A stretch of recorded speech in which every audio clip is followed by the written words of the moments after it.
नमस्कार मेरे प्यारे मित्रों, आप सभी का स्वागत है आपके अपने ही YouTube चैनल वीके मोस्ट में। दोस्तों, आज की मेरी कहानी कुछ ऐसी है। यदि आप जिंदगी में हार गए हो, एकदम से टूट गए हो, तो इस कहानी को एक बार ध्यान से सुनिएगा। इस कहानी में कुछ ऐसा बताया गया है जिसे सुनकर आप अपने काम को निरंतर कर पाएंगे और अपने लक्ष्य तक आसानी से पहुँच पाएंगे। तो आइए इस कहानी को सुनते हैं। दोस्तों, आपसे एक रिक्वेस्ट है कि यदि कहानी आपको पसंद आए तो मेरे चैनल को सब्सक्राइब जरूर कर दीजिएगा। तो आइए कहानी को सुनते हैं। पुराने समय की बात है, एक जंगल में एक गुरुकुल था जिसमें बहुत सारे बच्चे पढ़ने आते थे। एक बार की बात है, गुरुजी सभी विद्यार्थियों को पढ़ा रहे थे, मगर एक विद्यार्थी ऐसा था जिसे बार बार समझाने पर भी समझ नहीं आ रहा था। गुरुजी को बहुत तेज से गुस्सा आया और उन्होंने उस विद्यार्थी से कहा, जरा अपनी हथेली तो दिखाओ बेटा। विद्यार्थी ने हथेली गुरुजी के आगे कर दी। हथेली देखकर गुरुजी बोले, बेटा तुम घर चले जाओ, आश्रम में रहकर अपना समय व्यर्थ मत करो, तुम्हारे भाग्य में विद्या है ही नहीं। शिष्य ने पूछा, क्यों गुरुजी? गुरुजी ने कहा, तुम्हारे हाथ में विद्या की रेखा नहीं है। गुरुजी ने एक होशियार विद्यार्थी की हथेली उसे दिखाते हुए कहा, यह देखो, ये है विद्या की रेखा, यह तुम्हारे हाथ में नहीं है, इसलिए तुम समय नष्ट मत करो और घर चले जाओ और वहाँ अपना कोई और काम कर लेना। यह सुनने के बाद उस विद्यार्थी ने अपने जेब से एक चाकू निकाला जिसका प्रयोग वह रोज सुबह अपने दातुन काटने के लिए करता था। उस चाकू से उसने अपने हाथ में एक गहरी लकीर बना दी। हाथ से खून बहने लगा। तब वह गुरुजी से बोला, मैंने अपने हाथ में विद्या की रेखा बना ली है। गुरुजी यह देखकर द्रवित हो गए और उन्होंने उस विद्यार्थी को गले से लगा लिया। गुरुजी बोले, बेटा तुम्हें विद्या सीखने से कोई ताकत नहीं रोक सकती। दृढ़ निश्चय और परिश्रम हाथ की रेखाओं को बदल देती है। दोस्तों, वह विद्यार्थी आगे चलकर महर्षि पाणिनि के नाम से प्रसिद्ध हुए,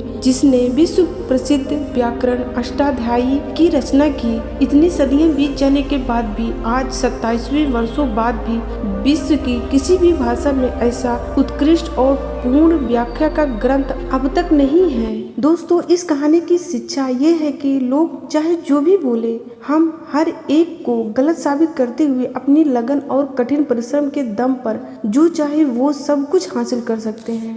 किसी नगर में एक सेठ रहता था। उसके पास लाखों की संपत्ति थी, बहुत बड़ी हवेली थी, नौकर चाकर थे, फिर भी सेठ को शांति नहीं थी। एक दिन किसी ने उसे बताया कि अमुक नगर में एक साधु रहता है, वह लोगों को ऐसी सिद्धि प्राप्त करा देता है जिससे मनचाही चीज मिल जाती है। अब वह सेठ साधु के पास गया और उसे प्रणाम करके कोई निवेदन करने लगा, महाराज मेरे पास पैसे की कमी नहीं है, पर फिर भी मेरा मन बहुत अशांत रहता है। आप कुछ ऐसा उपाय बता दीजिए कि मेरी अशांति दूर हो जाए। सेठ ने सोचा कि साधु बाबा उसे कोई ताबीज देंगे या फिर कुछ ऐसा कर देंगे जिससे उसकी इच्छा पूरी हो जाएगी, लेकिन साधु ने ऐसा कुछ भी नहीं किया। अगले दिन उसने सेठ को धूप में बिठाए रखा और स्वयं अपनी कुटिया के अंदर छाया में जाकर चैन से बैठ गए। गर्मी के दिन थे, सेठ का बुरा हाल हो गया। उसको बहुत गुस्सा आया, पर वह उसे चुपचाप पी गया। दूसरे दिन साधु ने कहा, आज तुम्हें दिन भर खाना नहीं मिलेगा। भूख के मारे दिन भर सेठ के पेट में चूहे कूदते रहे, अन्न का एक दाना भी उसके मुंह में नहीं गया। लेकिन उसने देखा कि साधु ने तरह तरह के पकवान उसी के सामने बैठकर बड़े आनंद से खाए। सेठ सारी रात परेशान रहा, उसे एक क्षण को भी नींद नहीं आई। वह सोचता रहा कि साधु तो बड़ा स्वार्थी है। अब तीसरे दिन सवेरे ही उठकर उसने अपना बिस्तर बांधा और चलने को तैयार हो गया। तभी साधु बाबा उसके सामने आकर खड़े हो गए और बोले, सेठ क्या हुआ? सेठ ने कहा, मैं यहाँ बड़ी आशा लेकर आपके पास आया था, लेकिन मुझे यहाँ कुछ भी नहीं मिला। उल्टे ऐसी मुसीबतें उठानी पड़ी जो मैंने जीवन में कभी नहीं उठाई।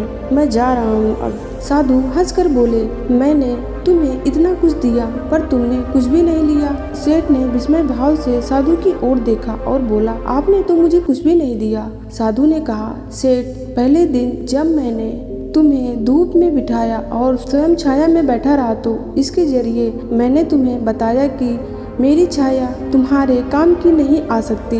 जब मेरी बात तुम्हें समझ में नहीं आई तो दूसरे दिन मैंने तुम्हें भूखा रखा और स्वयं खूब अच्छी तरह खाना खाया। उससे मैंने तुम्हें समझाया कि मेरे खा लेने से तुम्हारा पेट नहीं भर सकता। सेठ याद रखना एक बात, मेरी साधना से तुम्हें सिद्धि नहीं मिलेगी।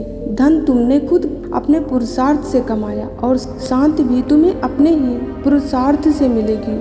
सेठ की आंखें खुल गई। और उसे अपनी मंजिल पर पहुंचने का रास्ता मिल गया। साधु के प्रति कृतज्ञता व्यक्त करता हुआ वह घर लौट आया।